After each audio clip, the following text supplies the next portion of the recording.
This is modern Los Angeles. It's a busy place. We hurry from home to job, to school, to store. Oftentimes, too much in a hurry to see much of anything. But if you slow down and search just a little, you might be surprised to learn that many clues to the past are still visible, still out there.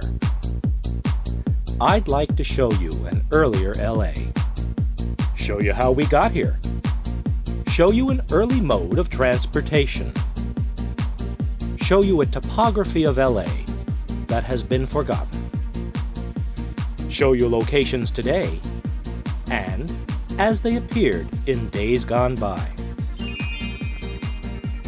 For you can't really know where you're going until you know where you've been. So join me on a trip to yesterday. I hope you'll find it as intriguing as I do.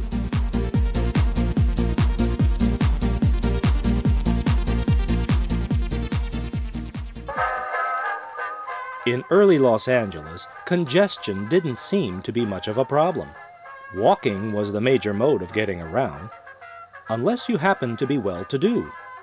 Then the streets would be yours, even though unpaved, as in this view of 3rd Street, looking west toward Bunker Hill, long before the 3rd Street Tunnel existed. As we follow 3rd, we'll cross Broadway. A little further down, Hill Street. Then you'll see the Crocker Mansion, one of the earliest homes on the hill. High atop the hill at Olive Street, you would have a wonderful view of the city from any one of its 3 full-length verandas. Once the problem of getting water to the hill was overcome, the real estate market boomed. If you had $15 to put down, and $15 a month, you could buy a house on Bunker Hill for as little as $2,000. But Bunker Hill wasn't the only developing area. The Whitmere family settled the hills to the west of Bunker Hill. This area would be known as Crown Hill.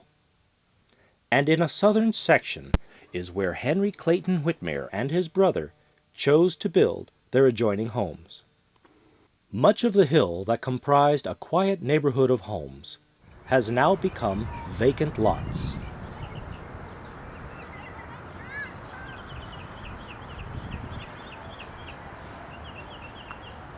Today, it's a strange sight to see this large area of vacant land next to downtown. In the early days, if you wanted to sell property, you had to provide transportation to and from that property. This view of 2nd Street from Bunker Hill looking west shows the work involved, cutting the hills and filling the valleys in order to create the small 2nd Street cable line. This was a lifeline to downtown Los Angeles. The 2nd Street cable car merged onto 1st Street at what is now called Glendale Boulevard. It's seen here at Belmont and 1st. The small grocery store probably made living here a bit more convenient. That small building, sitting at an angle, was a real estate office. This powerhouse for the cable car was at Boylston and 2nd Street. This stretch of Boylston, now a private road, owned by the Los Angeles Department of Water and Power. However, today's intersection is not where it used to be. Throughout the years, the little cable line had its share of financial hardships, and 2 months after it ceased its daily runs, the day before Christmas in 1889, a heavy rainstorm caused an earthen dam at Echo Park Lake to the north to fail, washing away a section of the now dormant line from 2nd Street Park to the base of the Bunker Hill Incline. The 2nd Street cable car was truly no more. When 2nd Street was rebuilt, It was realigned about 300 feet to the south, as seen here. But long before that stormy Christmas Eve, it was the small cable line that prompted development, and the area prospered. It was the Whitmers that thought it necessary to enhance the area, so they established 2nd Street Park. It was a nice quiet little area with a pond and a playground for the children of the neighborhood. Today, it would be located right under the 1st Street Bridge. I suspect years later, when oil was discovered in these hills, and most backyards had erected an oil derrick, the oily runoff must have found its way down to the little pond, making it a murky mess. So the lake was probably filled in, never to be used again. Heading south and branching off from then Lakeshore Avenue is Lucas Avenue. If we follow Lucas to the top of the hill at Miramar, this is the corner where the Whitmer brothers built their adjoining homes. Today, only a small portion of retaining wall remains, and the adjoining home suffers the same fate. The lot, now subdivided, is home to an apartment complex, a bit of retaining wall, and a palm tree planted long ago are the only evidence of the two proud homes that once stood here. Both of these magnificent homes were torn down in the mid-40s due to neglect. However, another Whitmer home is just across the street. In pristine condition, it is now a national monument. To the north of both Crown and Bunker Hills ran the Temple Street cable cars. Grading the right-of-way must have been an arduous task, but once in place, areas adjoining the railroad, such as Angelino Heights, began to prosper. The site of the powerhouse for the railroad was the north side of Temple at Edgware. Today, the powerhouse would be suspended in midair. Edgware is now a bridge that goes over the Hollywood Freeway. Along with the economic growth Los Angeles was experiencing, of course came the need of institutions such as banks. Looking south on Broadway at 2nd Street is the Whitmer California Bank, established no doubt to help handle the finances associated with the sale of their properties. As time went on, horse-drawn cars and cable cars were electrified, and more streetcars began to appear. And the areas to the west of Bunker Hill began to populate. But the hill itself was becoming an obstacle. This 1934 map will help tell the story. The top of the screen is looking west. While Temple Street managed to make its way through the hilly terrain, it was north of yet another hill, Court Hill. The area between Bunker and Court Hills provided passage via 1st Street. But on 3rd Street, the new 2nd Street route, trolleys took a turn south and didn't cross the hill until 5th Street. The 2nd Street incline was just too steep. The steepest incline of any cable line in North America.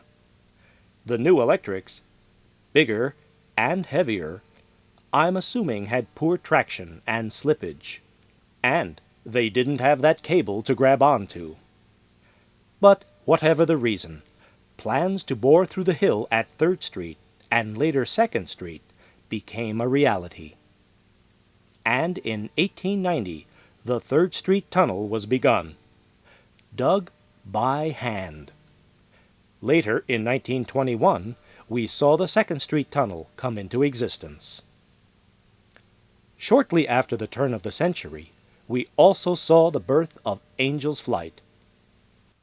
To the residents of Bunker Hill, it indeed was a blessing. Today, with the redevelopment of downtown, Angel's Flight no longer exists here. However, our heritage is not lost. You can still catch an Angel's Flight at its new location, midway between 3rd and 4th Streets, about half a block south of where it used to be. Once at the top, the view you'll witness today is just as breathtaking as the view you might have had from the Crocker Mansion's veranda. Another little-known funicular in L.A. was Court Flight. Now, you could catch Court Flight on Broadway, at the base of Court Street. It would be directly in front of City Hall, 1 block to the west. Court Flight, like Angel's Flight, had an observation tower. But a fire in 1942 saw Court Flight's demise. While the tunnels through Bunker Hill at 3rd and eventually 2nd Streets did make for easier travel east and west, the detour at the end of Hill Street to the north was another obstacle to overcome. Hollywood and other westbound streetcars would follow a route from the Los Angeles Pacific's terminal on 4th Street east to Spring, then going north and merging onto Main Street at Temple. It's probably forgotten that Spring Street once merged into Main Street at Temple, where City Hall now stands. The streets realigned with that construction. Now on Main, streetcars would continue to Sunset, and then head westward, all on narrow-gauge track. But this time-consuming route would change.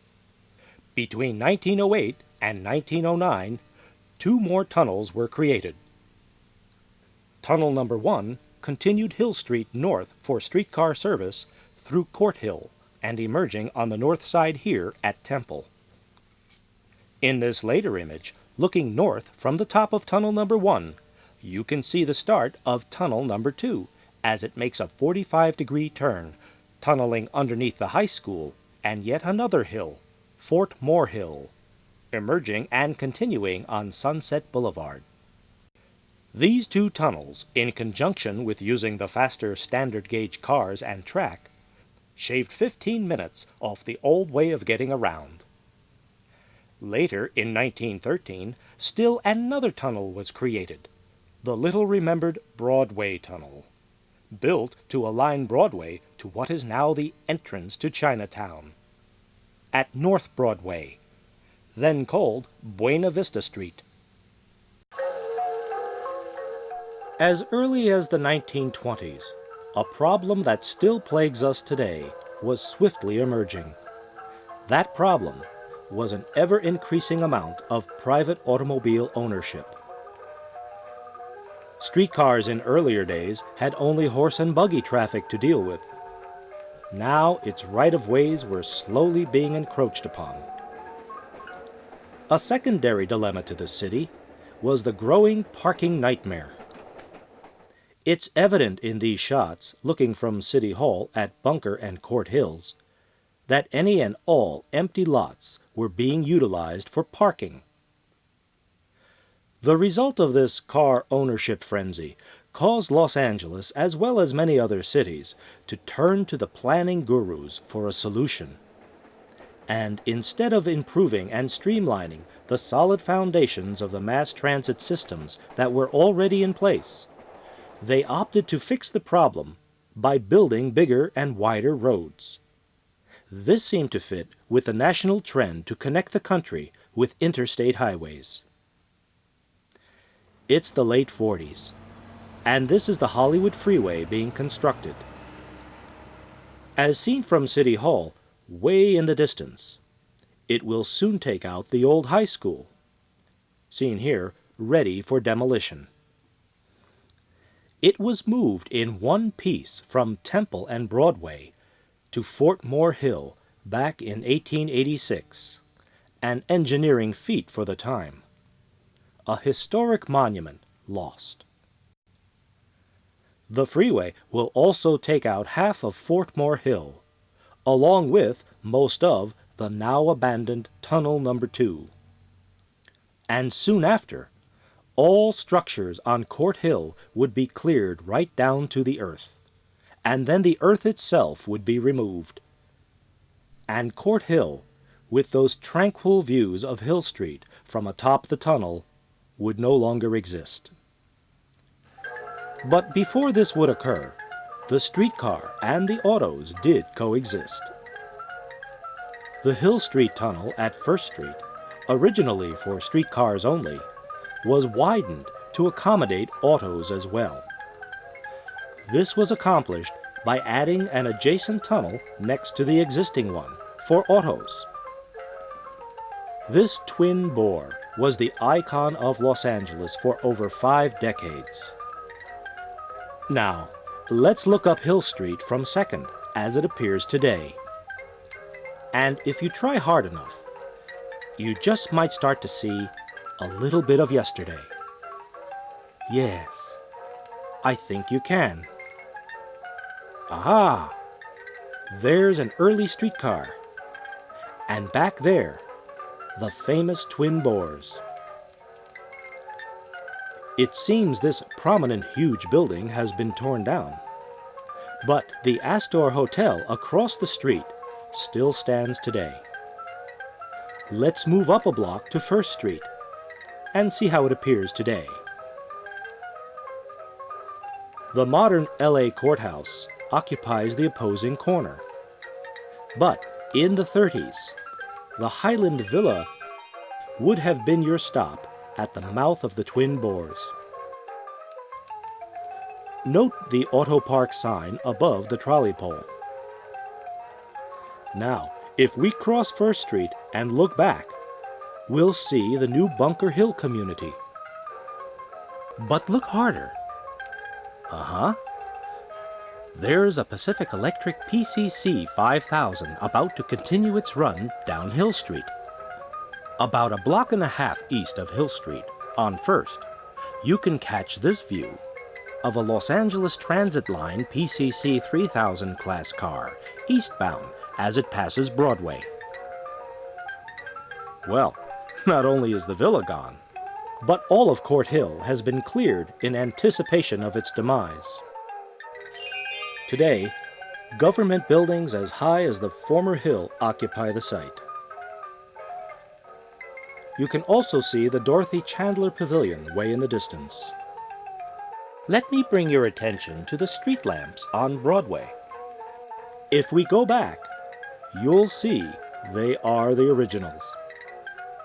Okay, let's continue our journey through the tunnel to Temple Street. If we gaze back after crossing Temple, we'll see this. There's the county courthouse down the block. Now, think hard again, and you'll probably see what used to be. Yes, there it is. The north portals of Tunnel Number 1. A streetcar, and some proud Court Hill residences. Here's the house again, one of the last to be raised on Court Hill. The road on the left side of this image is Court Street. That's the same street on the right of this late 1800s image. An item of note here, that home on the far right at Court and Hill Streets was the famous Bradbury Mansion, an impressive residence commissioned by the same Bradbury who is responsible for the beautiful Bradbury building that survives today at Broadway and 3rd. In later years, after the heyday of elite living was coming to an end in Bunker Hill, the mansion became home to film studios, such as Hal Roach. It also served as a luncheon center for the local Supreme Court judges, who were just a short quartz flight commute away. Today, it would be about there. We're looking across Temple Street at the mouth of Tunnel Number 2. In this similar view, taken in 1999, from street level, just beyond the parking lot, you can see what's left of Fort Moore Hill, the Hollywood Freeway running below between the two. Among the trees on the hill is the former California School, built after the old LA High School. It survives on the untouched half of the hill. It has been converted and annexed with a more complex structure, the LA Unified School District's office complex. Now, rumor has it that a length of Tunnel Number 2 still exists beneath the complex. I wonder. Note the auto park signage. Well, some things never change. But it seems the prices have gone up.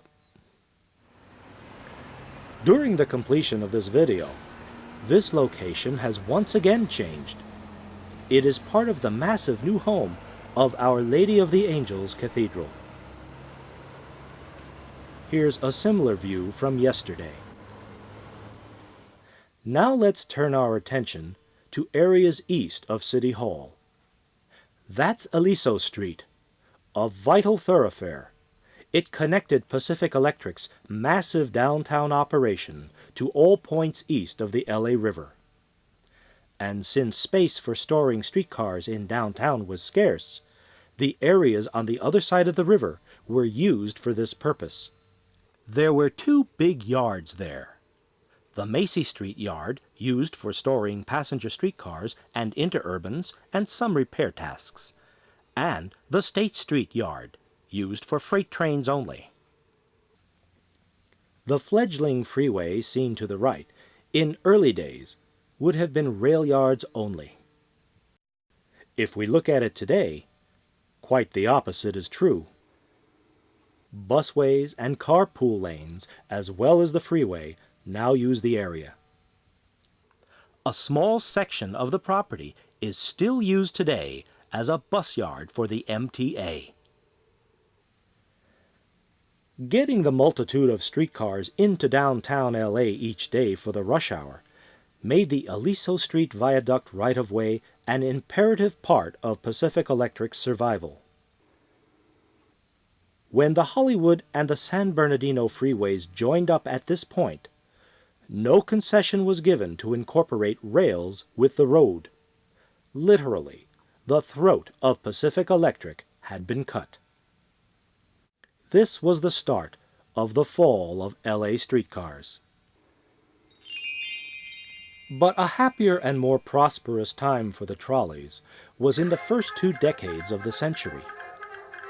This early Hill Street station was expanded in 1916 with an additional waiting shelter and extended yard space. But this was a stopgap measure. Plans for a mile-long subway tunnel to the northwest were in the works.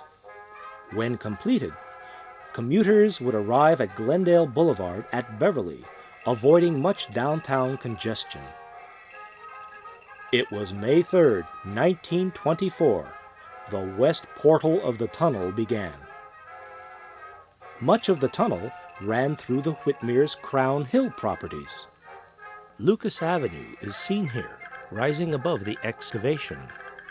Tens of thousands of cubic yards of dirt had to be removed just to make the tunnel's portal.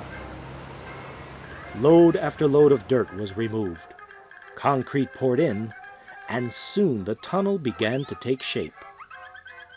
It was more than a year later when excavation work began on the terminal itself. 16-hour-a-day shifts were used to accelerate construction.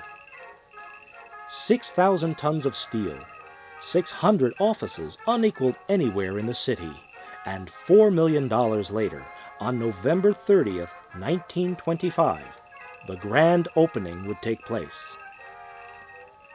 It would be a proud day for Los Angeles. A banquet at the nearby Biltmore Hotel preceded the formal opening. Martial music, large crowds, photographers, and streetcar memorabilia were all part of the grand debut. Free rides from the new terminal through the 1-mile-long dark tube to the new Toluca Yard were available. On the way back, you could get a look at the control tower that routed incoming cars to any one of 5 branch tracks and loading platforms. This photo, taken atop the tunnel portal with an old brownie box camera, shows an early Toluca yard. In the years that followed, additional excavation would create a holding yard for the streetcars. Note the support structures in place for the creation of the first street bridge. More evidence of the ever-increasing demands of auto traffic. The bridge was completed in 1942, shortly after our entrance into World War II. The bridge, substation, the yard, and the tunnel portal are still all evident today. During the war years, a declining ridership did a turnabout, as fuel, rubber, and oil were all in short supply for automobiles. This helped sustain the streetcar's entrance into the 1950s. This view from the Hollywood Freeway overpass at Echo Park Lake today would be somewhat more crowded. Note those two palm trees and how they've grown. Moving north on Glendale Boulevard, past the lake on the right, you can see the numerous streetcars in the distance, a prime example of wartime usage. Here is the same shot today. The new subway became known as the Hollywood Tunnel because it brought commuters from Hollywood, as well as Beverly Hills, Santa Monica, and all points west to downtown. This was accomplished by building a short right-of-way connecting Sunset to Glendale Boulevard at the famous Angelus Temple. It also became an extension of Park Avenue. Here's what the intersection looks like today. And here's a shot taken long before much of anything was here.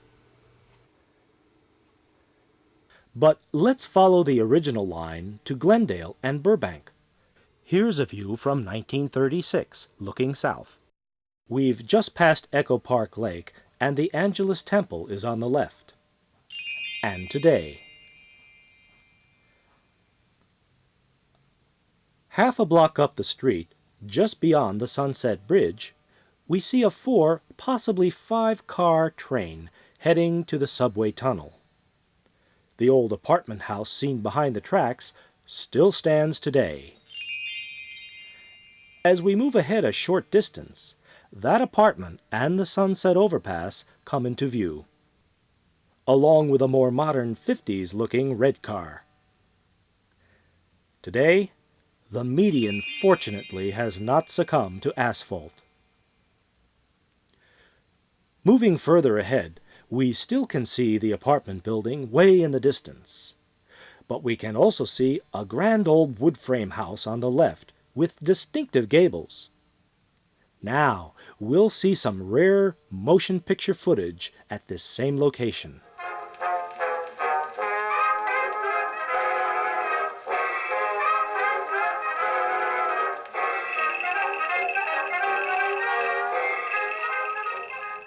Now at Alvarado, the median supports 3 tracks. This was necessary because another line, called the Edendale line, shared the right-of-way with the Glendale-Burbank line. This center track would allow the cars of the different lines to pass each other. Today, it would look like this. And speaking of the Edendale line, just to our right would be the Edendale Post Office. In the earliest days, a much bigger area than Echo Park is today was called Edendale. More on this later. Here's a shot of an Edendale line car from that era, circa 1907. The location of this image is unknown, but I place it at what soon will be the Mack Sennett Studios between Erin and Effie Streets. It's the only place on the line that has similar rolling hills in the background. It was at these studios that the Keystone Cops and many other silent films were made. That huge building with Mack Sennett written on the roof is all that remains of the magnificent studios. Today, it's been converted to a public storage complex.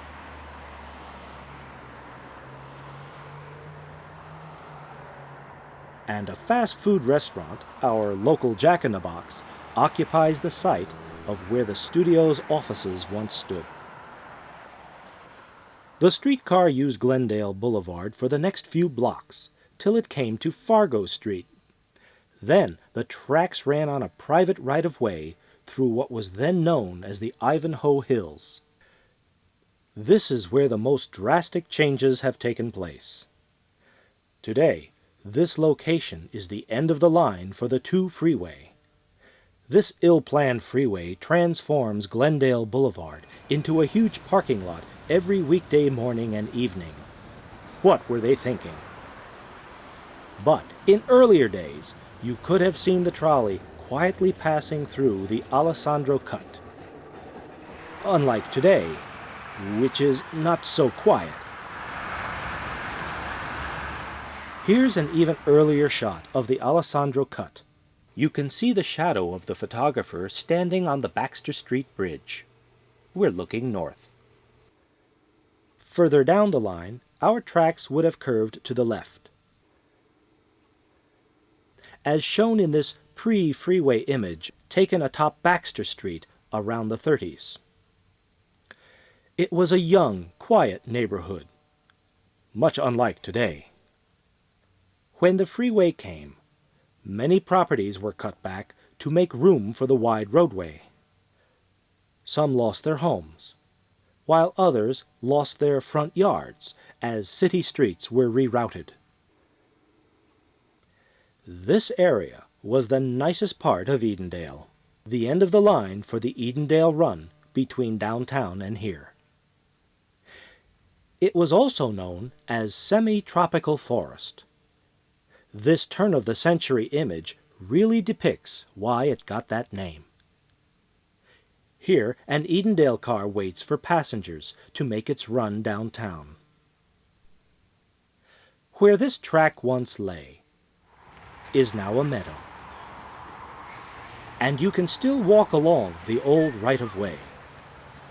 Many would think today it's just an old dirt road. To our right of this view is the hustle and bustle of the freeway. And as late as 1955, you could have caught the trolley here, as many did who lived in semi-tropical forest. This is the Whitemore Street stop. Further down, we come to the India Street stop. Once again, some rare motion picture footage. From here, we'd curve westward and head towards the Fletcher Drive Bridge, paralleling high above Riverside Drive. The bridge at Fletcher was constructed long before Fletcher Drive, and probably long before Riverside Drive, the original line opening in 1904. A huge depression in the land merely had to be spanned. But as Fletcher Drive did come into existence, changes had to be made to the bridge, and a metal center span had to be added to allow for traffic below. From its birth to its demise, the center section was the only part made of metal. The rest remained wooden timbers. Today, there is little evidence of the impressive bridge that once crossed Fletcher Drive.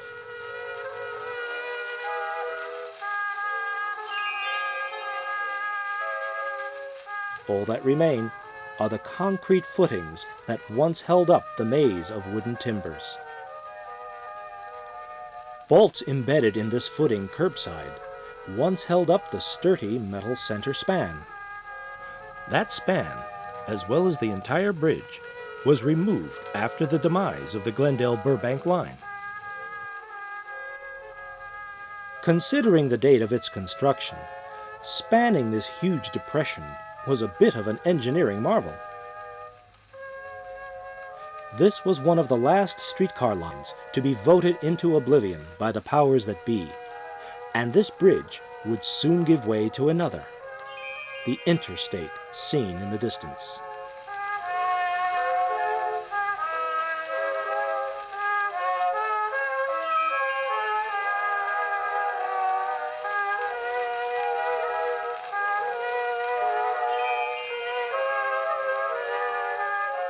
If you look around, many stairways can be seen throughout the Ivanhoe Hills. This one at the end of Cove Street, and this one at the end of Loma Vista. They were built in an era when people didn't mind walking to catch the streetcar. Whether coming down from their homes to a stop such as Whitemore, or going up to meet their ride here at the Fletcher Bridge. It was here that many people took advantage of the photo opportunity on the last day running of the Glendale-Burbank line. But before that day would come, commuting could be done on the road or on the rail high above Riverside Drive. Here, the red car is heading toward a stop called Montesano. Called that because of the Montesano Sanitarium that was located nearby atop the hill at the corner of Riverside Drive and Glendale Boulevard. The video doesn't show it well, but the sign at the bottom of this path reads, Montesano Sanitarium. So just before the big red car would traverse over Riverside Drive and the LA River to Atwater Village, it would make a stop here at Montesano. These images show this stop from late 30s to early 40s. The spur seen here was used as a siding till the 50s when it was removed. The steel spans that bridged Riverside Drive and the LA River have long been removed, and a large dirt berm that kept the tracks at a high elevation between them has become the right-of-way for the I-5 interstate. And an apartment complex now occupies the site of the Montesano stop. Here are some views from Riverside Drive, before and after. If we turn back the clock to the fledgling years, the scene would appear like this. No streets, no concrete riverbed. The line was the only means of crossing the LA River to all points north. Some years later, an adjacent bridge for autos would be constructed, both seen here, crossing an angry LA River during a long-ago rainy season. Once the river was tamed with concrete walls, a permanent bridging was built. These bridge pillars can be seen today. Entering Atwater Village, the tracks remained high above Glendale Boulevard on a dirt berm, and traversed the northbound lanes of Glendale Boulevard to begin a private right-of-way in the center median. The arrows point to two places you'll see in the next image. In today's view, the scene hardly resembles its former self. Here's an early image of the bridge, seen from the other side. As we approach San Fernando Road, the line had to cross the Southern Pacific freight and passenger lines. After Pacific Electric ceased to exist, Glendale Boulevard was made to go under the SP tracks. These tracks are highly used today for Amtrak, Metrolink, Surfliner, as well as freight rail services. But back then, collisions were avoided with the help of the Glendale Tower. No longer there today. As we cross San Fernando Road, the streetcar, now in the city of Glendale, remained in the center of Brand Boulevard. Although the adjacent street, Glendale Avenue, was to be the main business district, Mr. Brand had other plans. And through some not-so-fair tactics, he achieved his plan to make Brand Boulevard the business center. Once the tracks were in place, more and more businesses flocked to be near the trolley line. Placing this shot today might have been hard were it not for the very distinctive architecture of the Alex Theater. Now we know we're at Broadway, looking north on Brand Boulevard. Yes, things have sure changed. Take a look at those young palm trees lining Upper Brand Boulevard. We're at the end of the line, here at Mountain Street. The waiting platform can still be seen today. But we're not finished yet. Let's follow the line into Burbank. Back at the Glen Oaks crossing, the Burbank cars took a switch onto Glen Oaks Boulevard. On Glen Oaks, streetcars shared the road with autos for a while, then had their own right-of-way on the median. This image was an unknown spot to me, till I matched up those palm trees in the background, as well as these buildings. The cross street is Newby. Here, between Orange and Palm Streets, is the end of the Burbank line. Prior to December 29, 1949, the end of the line was at Cypress, 3 additional blocks. The small building on the right seems to be the only similar item to anchor these images together.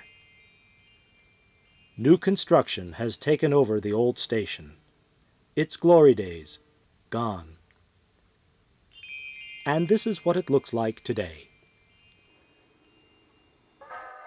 While the new subway tunnel provided a shortcut for some lines, the old tunnels through Court and Fortmore Hills were still viable. And one such line that used them was the Echo Park line. It ran from the subway terminal downtown on Hill Street, through Tunnel Number 1 and Tunnel Number 2, traveled along Sunset Boulevard till it got to Echo Park Avenue. There, it made a right turn and traveled up Echo Park Avenue to its terminus at Cerro Gordo. Let's go back to where the streetcar would emerge from Tunnel Number 2 at sunset. This is at the small connector road that takes you to Hill Street from Sunset. And we find the original retaining wall still stands today. In addition, if you were to go through those doors on the left, you'd find the remaining part of the tunnel is put to good use as a storage facility. Just before reaching Echo Park Avenue, I found an old photo at Quintero Street. This corner had one of the very first produce markets with a place to park your car. It's a furniture store today. This grand old block building at Echo Park Avenue is almost 100 years old.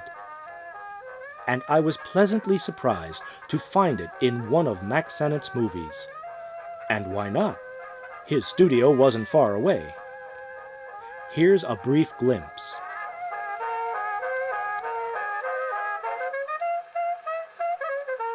Let's watch it again, and note the streetcar coming around the bend at the Glendale Bridge in the distance.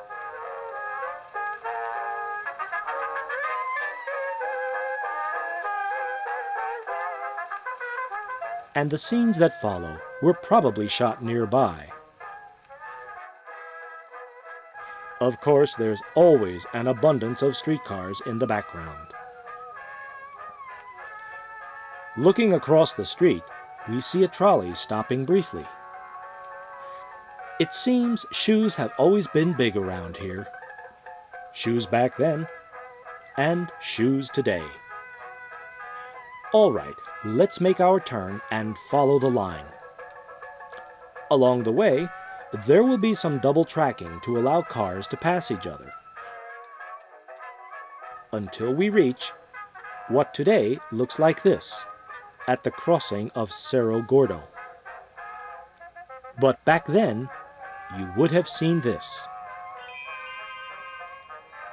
The small store here seems to have once been a convenience store for the neighborhood, and most buildings remain the same.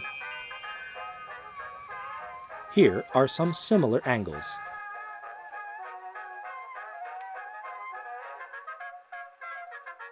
In this view, we're standing at Cerro Gordo, looking straight down the avenue today. But the trolleys ran rain or shine, or even snow. Yes, Back in January of 1949, it did snow in Echo Park.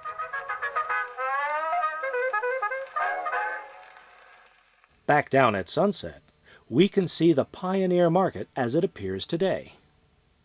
In earlier times, the market would have been right on the corner, along with the streetcar.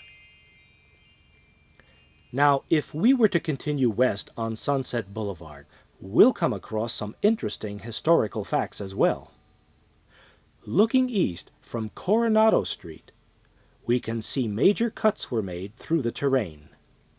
This was done to straighten out the streetcar line and also widen the road for other forms of transportation as well. This view is further west of the Coronado cut, with yet another cut being made, way back when. If we look at today's picture, we can still see both cuts in their respective places.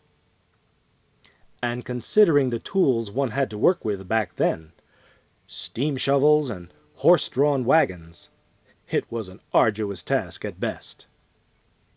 Right next to this site is another substation, used to convert high-voltage AC down to 600 volts DC, necessary to run the pollution-free red cars.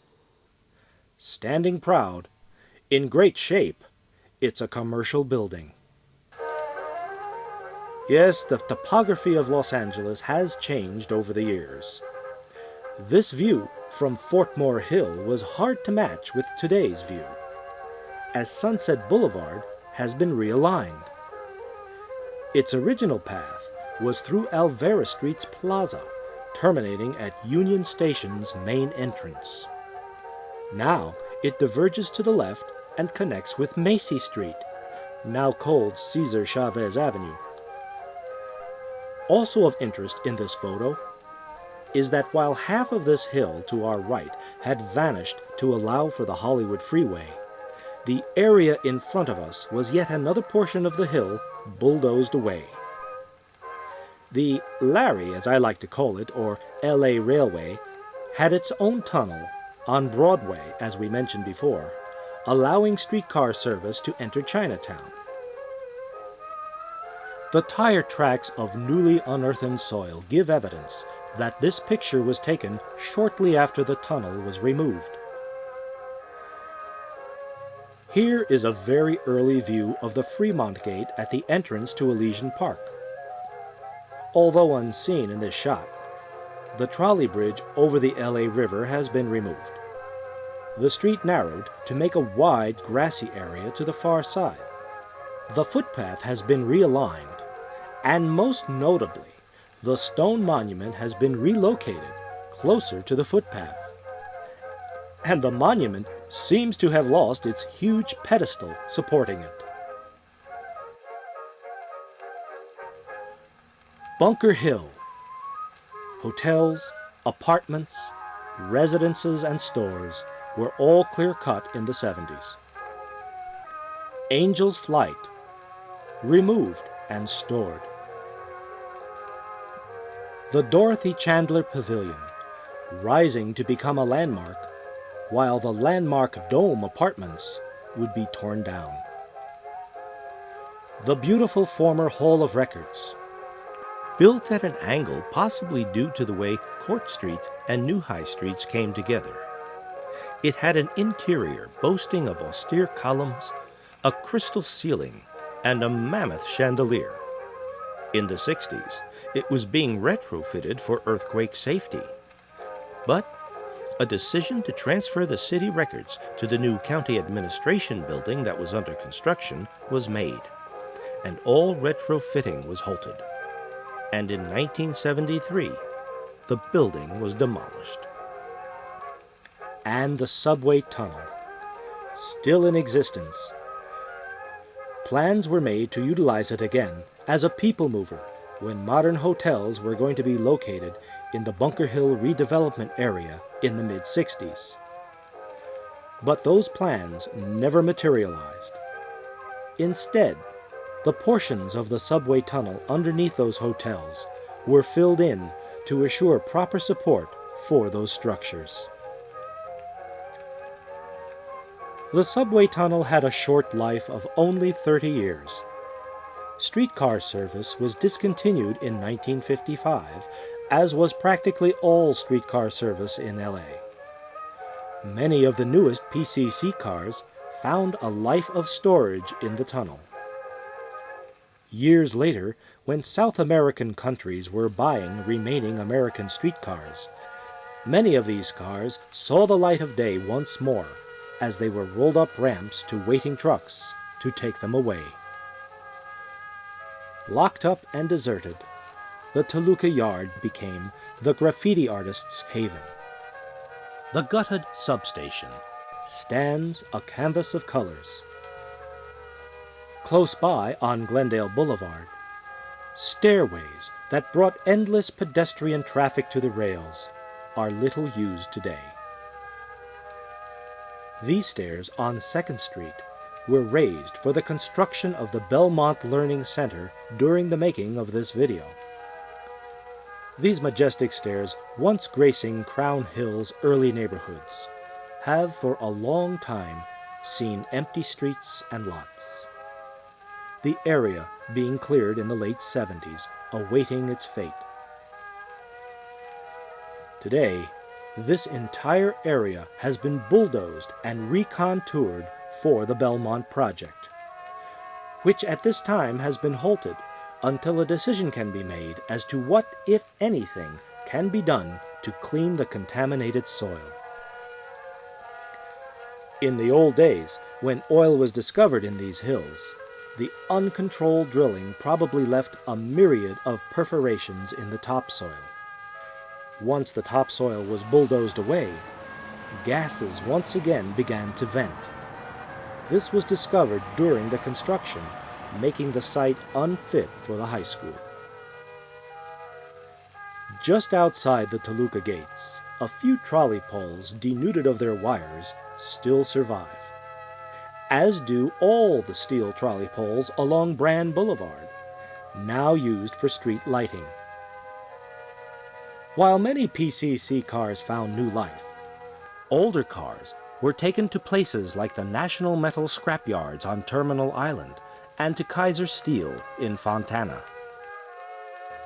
They were stacked like children's toys waiting for the cutting torch. Yes, it seemed that the days of Los Angeles streetcars had ended. But that was then. Today, here in Los Angeles, as well as many other cities, such as San Diego and Sacramento, have seen the resurgence of the streetcar, now known as light rail. The 1980s and 90s have introduced LA's red, green, and blue lines, and ridership is climbing. Extensions for all lines are in the works. By the year 2003, the new Gold Line will extend to Pasadena, utilizing existing right-of-ways that have fortunately stood the test of time. While we may never again see the maze of crisscrossing tracks and overhead cables as in the past, common sense tells us our future must include a viable rail transit system. If personal autos are used by everyone, everywhere, for everything, every time we need to get somewhere, we'll find that we won't be able to get there at all. We all must realize, as those in other cities here and abroad already have, rail is once again the answer to modern transit.